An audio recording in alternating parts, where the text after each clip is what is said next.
What is the meaning of the term delivered to Satan written in 1 Corinthians 5:5? Now, throughout the whole of the New Testament, a family language is used to describe the relationship of believers to God and Jesus. The Lord's Prayer itself instructs us to address God as our Father. Hebrews 2:11 and 12 reveals that Jesus considers believers his own siblings. Paul says in Galatians 6:10 that Christians comprise the household of faith.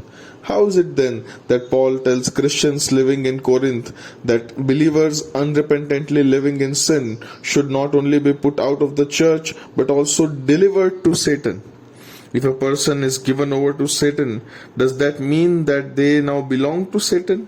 Does the person lose salvation and have to be reconverted to Christ?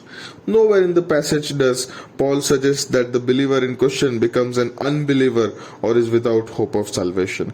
After demanding the unrepentant believer be delivered to Satan, Paul notes the goal of such a decision is for the destruction of the flesh, so that his spirit may be saved in the day of the Lord. What does Paul mean by destruction of the flesh now? Paul often uses the word flesh, sarx in Greek, to refer to the physical body.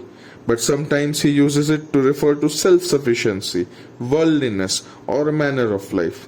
Since someone expelled from the church is not going to die as a result, the second possibility is best.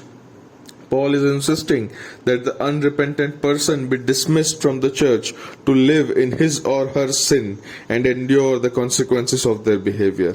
Paul's explanation in verse 6 helps answer what he means by destruction of the flesh, but it does not explain what the phrase delivered to Satan means. For knowing that, or for understanding that, we need to look onto the Old Testament. The Israelites viewed their land as holy ground and the territory of the non-Israelite nations as controlled by demonic gods. Israel was a holy ground because that was where the presence of God resided. The opposite was true everywhere else. Their perspective shifted after the formation of the church.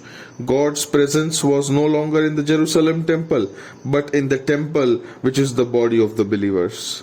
Where a church was, the Lord was present. Therefore, the church was considered holy ground.